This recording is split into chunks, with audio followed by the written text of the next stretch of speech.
بسم اللہ الرحمن الرحیم۔ السلام علیکم میرے دوستو، این جے ڈریم ٹی وی کے پلیٹ فارم سے حاضر ہوں آپ کو دوست نثار جاوید۔ دوستو، الیکشن کی تیاریاں ہوئی، پارٹی ٹکٹس لوگوں کو مل گئے، ایم این ایس کے ایم پی کے سب ٹکٹس جن کو ملنے تھے وہ مل چکے، نشانات الاٹ ہو چکے، پارٹیز سب ریڈی ہو چکی، الیکشن کی کمپین سٹارٹ ہو گئی۔ ہمارا سلسلہ انٹرویو کا آپ کو پتا چلتا رہتا ہے۔ ہم وہ لوگ آپ کے پاس لے کے آتے ہیں، ان سے ریکویسٹ کرتے ہیں کہ ہمارے پلیٹ فارم پہ آئیں اور آ کے آپ عوام سے مخاطب ہوں۔ زیادہ تر ہماری جو کوشش ہوتی ہے وہ یہ ہوتی ہے کہ جو لوگ پہلے ایم این اے یا ایم پی رہ چکے ہیں وہ ایک دفعہ نہ آئیں، بار بار آئیں۔ ہمارے بہت ہی ہر دل عزیز جن کا پہلے میں انٹرویو کر چکا ہوں، آپ سے ملاقات کروا چکا ہوں، ایک ملنگ درویش صفت اور محنتی عوامی بندے شوکت عزیز بھٹی صاحب، آج میں آپ کی دوبارہ ملاقات کرواؤں گا ان سے۔ ایکچولی جو ہوا ہے، جیسے ملاقات اچانک ہو گئی ان سے، میں آپ کے پاس لے آیا ہوں، تو آپ انشاءاللہ تعالی کی باتیں سنیں گے، آپ کو اچھا لگے گا۔ پہلے بھی آپ کو اچھا لگا تھا جب میں نے پہلے ان کا انٹرویو کیا تھا، مجھے بہت سارے کمنٹس آئے تھے اور لوگوں نے بڑا پسند کیا تھا۔ ایون جو لوگ ان کے علاقے کے گجر خان کے رہنے والے نہیں لوگ، ان کو بھی پسند آیا تھا ان کا انٹرویو۔ تو دوستو چلتے ہیں، بھٹی صاحب سے ملاقات کرواتا ہوں میں آپ کی۔ جی تو میں دوستو ٹائم کو ضائع کیے بغیر سیدھے چلتے ہیں آپ کے میرے سب کے ہر دل عزیز بھٹی صاحب۔ ان کو اصل میں بات شروع کرنے سے پہلے میں آپ کو تھوڑی سی باتیں کرنی چاہتا ہوں۔ بھٹی صاحب کا جو تعارف ہے نا، یہ اس طرح آسانی سے نہیں ہو سکتا۔ بھٹی صاحب کو چھوٹے بڑے علاقے کے جتنے لوگ ہیں سب بھی پیار کرتے ہیں، کیونکہ بھٹی صاحب بہت پیاری شخصیت ہے، اور بھٹی صاحب پاکستان میں رہتے ہیں، گجر خان میں رہتے ہیں، اور اس کے بعد لوگوں کے دلوں میں رہتے ہیں۔ یہ ایسی شخصیت ہے کہ ان کو ابھی انہوں نے سنا کہ میری طبیعت خراب تھی، تو میری تیمارداری کے لیے انہوں نے مجھے فون کیا، تو میں نے کہا بھٹی صاحب 2-3 سوالوں کے جوابات، انہوں نے کہا ٹھیک ہے جی، ملنگ آدمی درویش آدمی ہے۔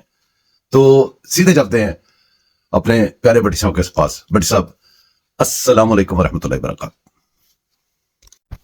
بھٹی صاحب آپ کی ذرا نوازی ہے اور آپ کا پیار ہے کہ آپ نے ہمیں ٹائم دیا۔ آپ کی ذرا نوازی جناب، جنہوں نے عزت بخشی۔ محترم بھٹی صاحب، میرا سوال آپ سے یہ ہے کہ آپ کے گجر خان سے، جن کو بابا جمہوریت کہتے ہیں چودھری راز صاحب، وہ اچانک مسلم لیگ کو چھوڑ گئے۔ آپ کے خیال میں آپ کا تجربہ کیا کہتا ہے کہ اس سے کیا فرق پڑے گا، کیا تبدیلی واقع ہوگی؟ اور صاحب بڑے بھائی ہیں، ان کے ساتھ ایک بڑا اچھا پیار محبت کا ایک رشتہ بھی تھا، ہے بھی ہے، لیکن میں سمجھتا ہوں کہ سیاسی طور پر شاید جذباتی فیصلہ کر گئے۔ پارٹیوں میں یہ ضروری نہیں ہوتا۔ میری ایک مجبوری تھی پچھلی دفعہ بھائی کو الیکشن لڑانے کی، وہ اس وجہ سے کہ جب مسلم لیگ کے عہدیدار میرے پاس ووٹ لینے نہیں آئے تھے، انہوں نے مجھے اس قابل نہیں سمجھا تھا، تو مجھے وہ کسی استاد نے یہ سبق دیا تھا کہ جب بات عزت کی ہو، دوستی ہو یا محبت، پھر چھوڑ دینی چاہیے۔ تو وہ اس زمرے میں مجھے اس وقت یہ کام کرنا پڑا، ادروائز جماعت کا فیصلہ تھا نہ دیتے، میں راضی تھا۔ میرے ساتھ 5 دوست چیئرمین حضرات آئے بھی، پھر وہ ایک دل میں مذاق بھی تھا کہ قطرہ قطرہ اکٹھا کر کے جو یہ جماعت بنائی تھی، اس کے لیے محنت کی تھی، گلی گلی لوگوں کی خدمت کی تھی، تو ضرور تکلیف ہوتی تھی۔ منافقت میں نے نہیں کی، میں نے اس وقت جب نہیں دی، میں نے راجہ پرویز اشرف صاحب کو دی۔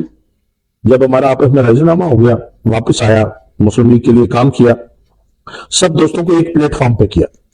اور اس دفعہ میں نے راجہ جاوید خان صاحب کو، ہم نے کوئی گروپ بھی نہیں بنایا کہ یہ پینل لڑے گا، ہمارا یہ دڑا ہے، تمہارا وہ دڑا، نہیں، سب نے اپلائی کیا، کوشش کیا۔ 2-3 دن پہلے تک میں چودھری صاحب کے ساتھ رابطے میں تھا اور وہ بڑے مطمئن تھے کہ ٹکٹ ان کا نہیں ہو سکا، یہ پارٹی چیئرمین کا بورڈ کا فیصلہ تھا۔ جیسے بہت سارے دوستوں نے، طلال چودھری نے، چودھری جعفر اقبال نے اور دوستوں نے اس پارٹی کے فیصلے پر آمین کی ہے، انہیں بھی کرنی چاہیے تھی، وہ ہمارا احساسات ہے، ضرور ان کے جانے کی ہمیں تکلیف ہے۔ باقی میں سمجھتا ہوں کہ اس وقت لوگوں کو امید کی کرن میاں نواز شریف، تمام معاملات کے بعد، تمام تجربات کے بعد عوام، ادارے اور لوگ اس بات پر پہنچے ہیں کہ موجودہ صورتحال میں میاں نواز شریف اس ملک کی کشتی کو کسی کنارے پر لگا سکتے ہیں، اور لوگ مہنگائی کی چکی میں پس رہے ہیں۔ ان مشکل حالات میں انہیں چاہیے تھا ملک و قوم کی خاطر میاں نواز شریف کا ساتھ دیتے، جماعت کا ساتھ دیتے۔ ایڈجسٹمنٹ 100 جگہ بنتی ہیں، دوست ایڈجسٹ ہو جاتے ہیں۔ مجھے ان کے جانے کا دکھ ضرور ہے، اور کوشش میں نے کی رات 3:30 بجے تک، جس دن انہوں نے اعلان کیا اس سے پہلی رات میں ان کے پاس رہا، بلکہ وہی نہیں جو دیگر دوست جنہوں نے اپلائی کیے تھے जिन्होंने प्रेस कॉन्फ्रेंस की, उनसे भी मेरी ऑलमोस्ट फर्दन फर्दन सबसे बात हुई। सबको मैंने रिक्वेस्ट की कि अगर आप में से किसी को मिलता तो मैं आपके साथ चलता। मैं इलेक्शन लड़ने के लिए नहीं आया था, मैं उस वक्त पार्टी ने जो भी फैसला करना, चाहे वो एडजस्टमेंट की सूरत में होता, चाहे वो किसी भी कैंडिडेट में के हक में होता, मैंने जमात को वोट देनी थी। जमात ने मेहरबानी फरमाई, देखा शायद इस काबिल समझा कि मैं आवाम की खिदमत बेहतर कर सकता हूं, तो उन्होंने टिकट दिया। आज भी मेरी सबसे गुजारिश है कि मुस्लिम लीग के और मियां नवाज शरीफ के दरवाजे खुले हैं, आए, मुल्क और कौम की खातिर मुस्लिम लीग का साथ दें, मियां नवाज शरीफ का साथ दें, हम वेलकम करें। भट्टी साहब, मैंने नोटिस किया है कि आपके अपने हल्का अहबाब में बहुत सारे लोग अंदर से आपकी मुखालफत करने लग जाते हैं। आपके ख्याल में इसकी क्या वजह हो सकती है? आपका ज्यादा मुखलसपन है? मैं समझता हूँ सियासी तौर पर जिसका कोई मुखालिफ नहीं होता उसका भी कोई जीना नहीं होता, लेकिन मुखालफत भी एक हद तक होती है, इसमें जातियात कोई नहीं होते।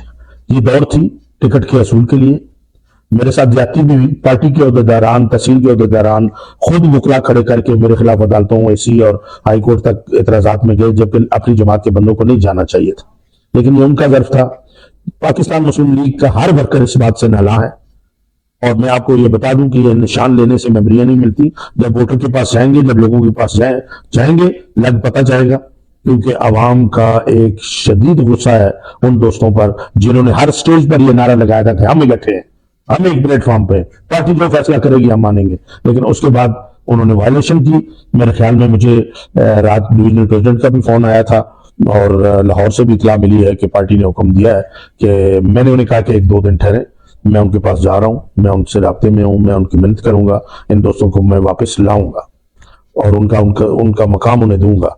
अगर उन्होंने मेहरबानी फरमाई तो अदरवाइज पार्टी अपना जो कानूनी चारा जो है वो तो उन्होंने करना। आपके ख्याल में गुजर खान की तीनों सीटें जीतने के काबिल है इस वक्त पार्टी? इंशाल्लाह मियां नवाज शरीफ साहब की वापसी के बाद एक सूरत हाल में बड़ी तब्दीली आई है साहब, और बात लीडरशिप की होती है। और आज लोग ये देख रहे हैं कि हमें इस महंगाई की चक्की से निकालने के लिए मियां नवाज शरीफ कब अपना सफर शुरू करेंगे और हम सबका सांस लेंगे। लिहाजा बात शौकत भट्टी की नहीं है, बात राजा हमीद की नहीं है, बात चौधरी रियाज की नहीं है, जावेद इखलास की नहीं है, बात कौम मुल्क के आम आदमी के मसाइल की बात है और मुश्किलात की बात है। उसके अजाले के लिए अवाम मियां नवाज शरीफ के प्लेटफॉर्म के नीचे जमा हो रहे हैं और जौक हो रहे हैं। भट्टी साहब, आप सही तौर पे अपने मुकाबले में किसको समझते हैं जिसके साथ नेक टू नेक आपका मुकाबला हो? कौन है? अल्लाह की ज़ात मेहरबानी फरमाएगी, बहुत ज्यादा खुशफहमी में नहीं होना चाहिए, लेकिन मुझे उम्मीद है और कभी उम्मीद है कि इंशाल्लाह दोस्तों की मेहरबानी से रिकॉर्ड वोट भी मिलेंगे और रिकॉर्ड लीड भी। भट्टी साहब, जो अवाम का आपसे प्यार है इसकी क्या वजह हो सकती है? जो अवाम आपसे, आपके हल्के के अवाम, आपके जो हल्का अहबाब आपसे इतना प्यार करते हैं। सर मैं डिस्क्वालीफाइड भी था तो मेरा अवाम के साथ एक राब्ता था। अच्छा। मेरा एक गरीब वर्कर से लेके, एक रेडी वाले, एक छाबड़ी वाले से लेके, एक सियासी इज्जतदार खड़पैंच से हर वक्त राब्ता रहता है। मैं खुद क्योंकि एक सफेद पोशा सियासी हूँ, तो इस वजह से मैं आम लोगों के मसाइल मामलात को बड़ी अच्छी तरह वाकिफ हूँ, और शायद मेरा राब्ता ही मेरी सियासी विरासत है। मोहतरम भट्टी साहब, जिनकी निस्बत से हमें आपसे प्यार है, राजा अजीज भट्टी साहब, आपके वालिद मोहतरम, अल्लाह पाक उनको करवट करवट जन्नत अता करे। आप उनके दोनों फर्जंद दो मुख्तलिफ पार्टियों में से इलेक्शन लड़े, क्या उसका आपके वोट बैंक पे कोई फर्क तो नहीं पड़ेगा? सर गुजारिश है कि असद उमर और जुबैर साहब भी आपस में भाई थे और अलग-अलग जमात से मुंतखब हुए। बहुत सारी और भी मिसालें मौजूद हैं। उनकी अपनी जमात है, मेरी अपनी जमात है, मेरा अपना एक हल्का अहबाब है, उनका अपना एक हल्का अहबाब है। और मेरे ख्याल में इस बात को लोगों ने पिछले इलेक्शन में भी देख दिया कि तारिक अजीज भट्टी साहब ने अपने सके भाई फैसल अजीज भट्टी को वोट नहीं की थी, सपोर्ट नहीं की थी, पिछली दफा अपनी जमात को की थी। लिहाजा जब अपनी जमात की जंग है तो मेरे ख्याल में कोई परेशानी वाली बात नहीं है। दोस्तों को ये बात आया है, जो मेरे साथ चल रहे हैं उन्हें पता है कि शेर की तरफ जाना है। जो उनके साथ चल रहे होंगे वो उनका कोई पता नहीं, कभी बल्ले की तरफ जाते हैं, कभी किधर जाते हैं। बहरहाल जिधर भी जाएंगे वो उनकी मंजिल है, हमारी मंजिल मियां नवाज शरीफ। जी मेरे दोस्तों, आपने भट्टी साहब का इंटरव्यू सुना, बहुत ज्यादा बिजी टाइम था उनका, बड़ी मुश्किल से टाइम निकाला है, उनकी मेहरबानी, उन्होंने हमें टाइम दिया है। तो मुझे अपनी दुआओं में याद रखिएगा, मैं आपको दुआओं में याद रखूंगा अपनी दुआओं में। चैनल को सब्सक्राइब कीजिएगा, लाइक कीजिएगा, शेयर कीजिएगा, और मिलते रहेंगे इसी तरह किसी न किसी इंटरव्यू या किसी स्टोरी के साथ। अल्लाह हाफिज।